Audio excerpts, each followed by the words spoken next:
Hello বন্ধুরা, welcome to Gide online YouTube channel. বন্ধুরা, তোমরা যারা আধার কার্ডের যাবতীয় ইনফরমেশনগুলো চেঞ্জ কিংবা এখানে সংশোধন করতে চাও, যেমন তোমাদের নামের ক্ষেত্রে ডেট অফ বার্থ, অ্যাড্রেস, বাবার নাম, মোবাইল নাম্বার অ্যাড এবং ইমেল আইডি অ্যাড ইত্যাদি কারেকশানগুলো করতে চাও, আজকের এই ভিডিওটির মাধ্যমে তোমাদের স্টেপ বাই স্টেপ দেখিয়ে দিচ্ছি কীভাবে তোমাদের এই সমস্ত কিছু ইনফরমেশনগুলো কারেকশান করতে হবে এবং যার জন্য তোমাদের আধার সেন্টারে গিয়ে লাইনে দাঁড়াতে হবে না। তাই তোমরা যারা আধার কার্ডের কোনো কিছু অংশে কারেকশান কিংবা সংশোধন করতে চাও, কিভাবে সংশোধন করবে এবং তার সঙ্গে সঙ্গে তার জন্য তোমাদের কি করতে হবে, নতুন পদ্ধতি কি রয়েছে, এ টু জেড বলছি এই ভিডিওটির মাধ্যমে। তার জন্য অবশ্যই তোমরা ভিডিওটি না টেনে শেষ পর্যন্ত দেখে নাও। তো আধার কার্ডের এই সমস্ত কিছু কারেকশান করার জন্য সবার প্রথম আসতে হবে myaadhar.uid.government.in এই অফিসিয়াল ওয়েবসাইটে। আসার পর নিচের দিকে আসতে হবে।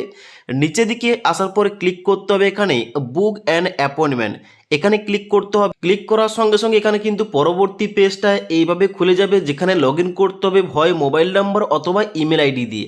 যেখানে নিচের দিকে আসার পর এখানে ইমেল আইডি এবং মোবাইল নাম্বার যে কোনো একটা সিলেকশন করবে। এবার আমি কিন্তু এখানে মোবাইল নাম্বার দিয়ে লগ ইন করবো, তার জন্য মোবাইল নাম্বারটা সিলেকশন করে নিচের দিকে আসার পর এখানে নেমের জায়গায় তোমার নামটা বসাবে এবং তার নিচে মোবাইল নাম্বারের জায়গায় তোমার মোবাইল নাম্বারটা বসাবে।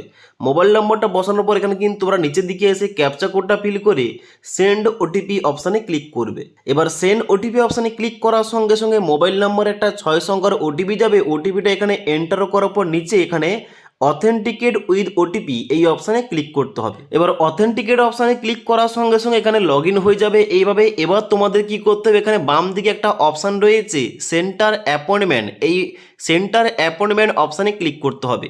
এবার সেন্টার অ্যাপয়েন্টমেন্ট অপশানে ক্লিক করার সঙ্গে সঙ্গে এখন কিন্তু বর্তমানে ইন্টারফেসটা পরিবর্তন করা হয়েছে এবং এখানে কিন্তু নতুন পদ্ধতি ফলো করে তোমাদের কিন্তু এখানে অ্যাপয়েন্টমেন্টটা বুক করতে হবে। ওকে, তো এখানে সবার প্রথম কি রয়েছে, এখানে সবার প্রথম রয়েছে সিলেক্ট ডিটেলস, যার মধ্যে রয়েছে প্রথম সিলেক্ট এজ গ্রুপ, এখানে ক্লিক করবে। ক্লিক করার সঙ্গে সঙ্গে রয়েছে একটা হচ্ছে 0 to 5 ইয়ার, মানে যাদের বয়সটা মানে যার আপডেট করবে কিংবা কারেকশান করবে তার যদি বয়সটা 0 থেকে 5 বছরের মধ্যে হয়ে থাকে প্রথমটা সিলেকশন করবে।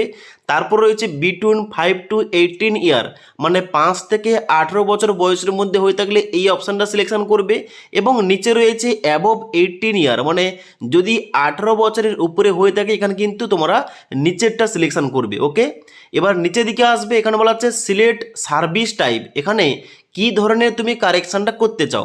এখানে কিন্তু অনেকগুলো সার্ভিস রয়েছে, যেমন নিউ এনরোলমেন্ট, মানে নতুন আধার কার্ড করতে চাইলে কিন্তু এখানে এই নিউ এনরোলমেন্ট অপশানে সিলেকশন করতে হবে। যদি তুমি কোনো কিছু কারেকশান কিংবা আপডেট করতে চাও এই আপডেট অপশানে ক্লিক করবে। তারপরে বলা হচ্ছে head of the family base enrolment, এখানে কিন্তু এই অপশানটা রয়েছে। আবার head of the family base update, এই সমস্ত কিন্তু কারেকশান রয়েছে। এবার আমরা যেহেতু এখানে দেখছি যে নামের correction, email ID, mobile number update কীভাবে করতে হবে, তার জন্য কিন্তু দ্বিতীয় নম্বর যে অপশান রয়েছে আপডেট ডেমোগ্রাফিক এবং বায়োমেট্রিক ডকুমেন্ট আপডেট, এই অপশানে সিলেকশন করতে হবে। সিলেকশন করার পর নিচে প্রসিড ফর সেন্টার সিলেকশন এই অপশানে ক্লিক করতে হবে। এবার প্রসিড ফর সেন্টার সিলেকশন অপশানে ক্লিক করার সঙ্গে সঙ্গে নিচে কিন্তু তোমাদের একটা অপশান দেওয়া হবে যে সার্চ আধার সেবা কেন্দ্র।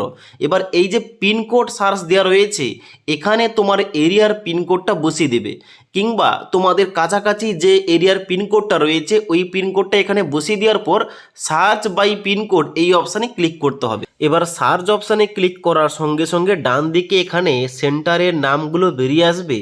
তোমার পিনকোড অনুযায়ী তোমার বাড়ির কাছাকাছি যে সমস্ত সেন্টার অ্যাভেলেবেল থাকবে ডান দিকে এইভাবে ওপেন হবে। এবার এখান থেকে তুমি যে সেন্টারের জন্য অ্যাপয়েন্টমেন্ট বুকটা করতে চাও ওই বুক করার জন্য নিচের দিকে আসবে এবং বুক অপশানে ক্লিক করবে। বুক অপশানে ক্লিক করার সঙ্গে সঙ্গে একটা ক্যালেন্ডার দিয়ে এখান থেকে তোমাদের ডেটটা সিলেকশন করতে হবে তুমি কোন ডেটের জন্য অ্যাপয়েন্টমেন্ট বুকটা করতে চাও। ওকে, তো এখানে আমি তোমাদের দেখানোর জন্য এখানে ফেব্রুয়ারি মাসের 10 তারিখে এখানে অ্যাপয়েন্টমেন্ট বুকটা করছি। এবার 10 তারিখ এন্টার করার পর নিচের দিকে আসবে। নিচের দিকে আসার পর দেখতে পাচ্ছ এখানে কিন্তু বর্তমানে অ্যাভেলেবেল রয়েছে 19টা, যার জন্য কিন্তু আমি অ্যাপয়েন্টমেন্ট বুকটা করছি। এবার এখানে ডেটটা সিলেকশন করার পর এবার তোমাদের স্লটটা সিলেকশন করতে হবে। স্লট সিলেকশন করার জন্য সিলেক্ট স্লট অপশানে ক্লিক করবে। এবার সিলেক্ট স্লট অপশানে ক্লিক করার সঙ্গে সঙ্গে এখানে কিন্তু সমস্ত টাইমিংগুলো ওপেন হবে। এবার তুমি কোন টাইমের মধ্যে ওইখানে সেন্টারে যাবে কিংবা অ্যাপয়েন্টমেন্টটা বুক করতে চাও অবশ্যই তোমাদের সিলেকশন করতে হবে। এবার আমি এখানে 11টা থেকে এবং 11:30টার মধ্যে যে স্লটটা রয়েছে, যেখানে সিট রয়েছে একটি অ্যাভেলেবেল, এর জন্য কিন্তু আমি বুক করতে চাই। তার জন্য এর উপরে ক্লিক করতে হবে। ক্লিক করার পর এখানে তোমাদের নিচে যে তারিখটা এবং তোমাদের টাইমিংটা বেরিয়ে আসবে, এখানে তোমাদের সিলেক্টেড, এখানে কিন্তু তোমাদের ক্লিক করতে হবে। ক্লিক করার সঙ্গে সঙ্গে এখানে তোমাদের কনফার্ম অ্যান্ড প্রসিড অপশানে ক্লিক করতে হবে। এবার কনফার্ম অ্যান্ড প্রসিড অপশানে ক্লিক করার সঙ্গে সঙ্গে পরবর্তী পেজটা এইভাবে খুলবে, যেখানে নেম অ্যাজ পার ডকুমেন্ট, এখানে কিন্তু তোমার নামটা এন্টার করতে হবে। নিচের দিকে আসার পর এখানে মোবাইল নাম্বার জায়গায় মোবাইল নাম্বারটা এন্টার করতে হবে এবং নিচের দিকে আসার পর আধার নাম্বারের জায়গায় আধার কার্ডের নাম্বারটা, মানে যে আধার কার্ডে কারেকশানটা করতে চাও ওই আধার কার্ডের নাম্বারটা এই ঘরটায় এন্টার করতে হবে। ওকে, এবার আধার কার্ডের নাম্বারটা এন্টার করার সঙ্গে সঙ্গে নিচের দিকে এখানে সমস্ত কিছু অপশানগুলো বেরিয়ে আসবে। তুমি এবার কোন কারেকশানটা করতে চাও ওইটা তোমাদের সিলেকশন করতে হবে। এখানে রয়েছে নামের correction, date of birth correction, gender correction, mobile number update, email ID update, address update, biometric update এবং ডকুমেন্ট আপডেট, এতগুলো সার্ভিস রয়েছে। এবার এর মধ্যে তুমি হয়তো নামের কারেকশান করতে চাও, তাহলে কিন্তু এখানে নামের ডান দিকে তোমাদের এইভাবেই সিলেকশান করতে হবে। এবার সিলেকশান করার সঙ্গে সঙ্গে ওই সার্ভিসের জন্য তোমাদের কত টাকা ফিস লাগবে কিংবা কত টাকা পেমেন্ট করতে হবে, এখানে কিন্তু তোমাদের নিচে এখানে ফিসটা শো করবে। এবার আমি যদি নামের সঙ্গে সঙ্গে আমি হয়তো এখানে মোবাইল নাম্বারটা আপডেট করতে চাই কিংবা লিঙ্ক করতে চাই, এখানে তাহলে চেকমার্ক করার সঙ্গে সঙ্গে নিচে দেখতে পাচ্ছ তোমাদের অ্যাপ্লিকেশান ফিস দেখাচ্ছে সেম, মানে ওই সেম ফিসের মধ্যে তোমাদের নামের এবং মোবাইল নাম্বার আপডেটটা হয়ে যাবে। তবে আমি যদি এখানে বায়োমেট্রিক আপডেট করতে চাই, এখানে চেকমার্ক করার সঙ্গে সঙ্গে এখানে কিন্তু অ্যাপ্লিকেশন ফিসটা কিন্তু বেড়ে 125 টাকা হয়ে গেছে। এইভাবে তুমি কোন কোন অংশগুলো কারেকশান করতে চাও কিংবা কোন কোন অংশে তুমি আপডেটটা করতে চাও অবশ্যই ওইটা তোমাদের সিলেকশান করতে হবে। ওকে, এবার যে সমস্ত অপশানগুলো তুমি সিলেকশান করবে তার জন্য কিন্তু তোমাদের ইনফরমেশানগুলো নিচের দিকে বসাতে হবে। যেমন আমি নামের কারেকশান করতে চাই, তাহলে কিন্তু নিচের দিকে আসার পর এখানে আমাকে নতুন নামটা কি হবে এখানে কিন্তু আমাকে ইনপুট করতে হবে। যেখানে কি বলা আছে new name as per document, যেখানে কিন্তু তুমি নতুন নামটা কি রাখতে চাও এখানে কিন্তু টাইপ হেয়ারের জায়গায় তোমাদের নতুন নামটা এন্টার করতে হবে। এবার নিচে প্রুফ অফ আইডেন্টি হিসাবে এখানে কিন্তু তোমাদের যে কোনো একটা ডকুমেন্ট সিলেকশন করতে হবে, যার মধ্যে রয়েছে voter ID card, ration card, marriage certificate, caste certificate, Indian passport, Kisan photo passbook এবং ইত্যাদি কিন্তু ডকুমেন্টগুলো রয়েছে।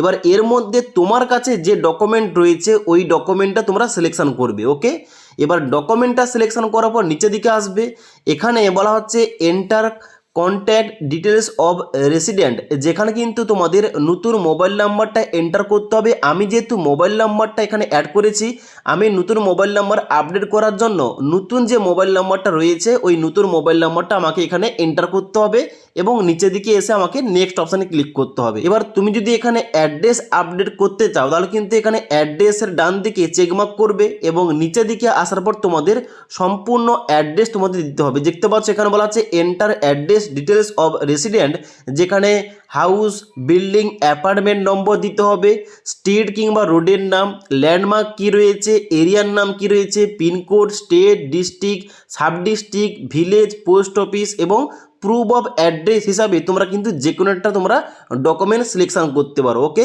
এবার এখানে কিন্তু সমস্ত কিছু সিলেকশান করে নেওয়ার পর তারপর তোমরা কি করবে, নিচের দিকে আসার পর নেক্সট অপশানে ক্লিক করবে। এবার নেক্সট অপশানে ক্লিক করার সঙ্গে সঙ্গে এখানে কিন্তু তোমাদের পরবর্তী একটা পেজ ওপেন হবে, যেখানে তোমাদের অ্যাপয়েন্টমেন্টের ডিটেলস শো করবে, তুমি কোন আধার সেবা কেন্দ্রে যাবে, তার সঙ্গে সঙ্গে তোমার ভেরিফিকেশান টাইপ কী রয়েছে, অ্যাপ্লিকেশান ফিস কত লাগবে, অ্যাপয়েন্টমেন্ট বুকের ডেটটা কী রয়েছে, অ্যাপয়েন্টমেন্ট টাইম কী রয়েছে, এখানে কিন্তু শো করবে সমস্ত কিছু। এবং নিচের দিকে আসার পর তোমাদের আধার কার্ডের নাম্বারটা শো করবে। এবার তোমরা কি করবে, নিচের দিকে আসার পর নেক্সট অপশানে ক্লিক করবে। নেক্সট অপশানে ক্লিক করার সঙ্গে সঙ্গে তোমাদের কিন্তু এখানে পেমেন্টটা করতে হবে। এবার তোমরা কিন্তু চাইলে এখানে পে অ্যাট সেন্টার এখানে কিন্তু চেকমার্ক করে তোমরা কিন্তু পেমেন্টটা তুমি ওই আধার সেবা কেন্দ্রতে গিয়ে যখন তুমি কারেকশানটা করতে যাবে ওখানে গিয়ে তুমি কিন্তু পেমেন্টটা করলেই হবে। তার জন্য পে অ্যাট সেন্টার এখানে চেকমার্ক করবে। চেকমার্ক করার পর নিচের দিকে আসার পর তোমরা কনফার্ম অপশানে ক্লিক করবে। কনফার্ম অপশানে ক্লিক করার সঙ্গে সঙ্গে তোমাদের কিন্তু এখানে অ্যাপয়েন্টমেন্ট বুকটা হয়ে যাবে এবং একটা স্লিপ দেওয়া হবে। ওই স্লিপটা প্রিন্ট করে তোমাদের কাছে রাখতে হবে এবং ওই ডেটে মানে তুমি যদি 21শে জানুয়ারি কিংবা তুমি যে ডেটে অ্যাপয়েন্টমেন্ট বুকটা করেছো যে সেন্টারের জন্য, ওই সেন্টারে ওই ডেটে এবং ওই টাইমের মধ্যে তোমাদের ওই স্লিপটা নিয়ে যেতে হবে এবং তুমি যে যে ডকুমেন্টগুলো সিলেকশন করেছো ওই ডকুমেন্টগুলো অরিজিনাল তোমাদের নিয়ে যেতে হবে। ওইগুলো নিয়ে তোমাদের কিন্তু ওই সেন্টারে ভিজিট করতে হবে এবং ওখানে তোমাদের কিন্তু ওই নির্দিষ্ট টাইমের মধ্যে তোমাদের কিন্তু ওখানে কারেকশান কিংবা আপডেটটা করে দেওয়া হবে, তুমি যে সমস্ত আপডেট কিংবা কারেকশানটা করতে চাও এবং যার জন্য তুমি অ্যাপয়েন্টমেন্টটা বুকটা করেছো। এবং ওখানে আপডেট কিংবা কারেকশান হওয়ার পর তোমাদের কিন্তু ওই টাকাটা পেমেন্ট করতে হবে ওই সেন্টারে। ওকে, তো এইভাবে তোমরা কিন্তু আপডেট কিংবা কারেকশান করলে এবার কারেকশান হয়ে যাওয়ার পর তোমরা কিন্তু বাড়ি আসবে এবং তোমাদের ওয়েট করতে হবে 15 থেকে 20 দিন। তারপরে তোমাদের কিন্তু এখানে স্ট্যাটাস চেক করতে হবে তোমাদের আপডেট কিংবা কারেকশানটা হয়েছে কিনা, তুমি যার জন্য অ্যাপয়েন্টমেন্ট বুক করে কারেকশান কিংবা আপডেটটা করেছিলে। এবার এইভাবে তোমরা নতুন পদ্ধতি ফলো করে তোমরা আধার কার্ডের যে সমস্ত মেজর কারেকশানগুলো অনলাইন থেকে হয় না, যেমন নামের পরিবর্তন, ডেট অফ বার্থের পরিবর্তন এবং অন্যান্য ক্ষেত্রে তুমি আপডেট কিংবা কারেকশান করতে চাইলে এখানে কিন্তু তোমরা এই পদ্ধতি ফলো করে তোমরা অ্যাপয়েন্টমেন্ট বুক করে সেন্টারে গিয়ে তুমি কিন্তু অবশ্যই নির্দিষ্ট টাইমের মধ্যে তুমি কোনো লাইনে না দাঁড়িয়ে তোমরা কিন্তু ইজিলিভাবে এই কারেকশানটা করতে পারো। ওকে, তো আশা করি তোমাদের A to Z সম্পূর্ণ বুঝতে পারলাম কীভাবে তোমাদের আধার কার্ডের যাবতীয় কারেকশান করার জন্য অ্যাপয়েন্টমেন্ট বুক করতে হবে, কীভাবে তোমাদের ফর্মটা ফিল আপ করতে হবে, কীভাবে তোমাদের কোথায় যেতে হবে, কার জন্য কোন সার্ভিসের জন্য তোমাদের কত টাকা ফিস লাগছে, A to Z তোমাদের বলে দিলাম। যদি আজকের এই ভিডিওটির আপডেট তোমাদের ভালো লেগে থাকে একটি লাইক করবে এবং বন্ধুদের অবশ্যই ভিডিওটি শেয়ার করে দেবে।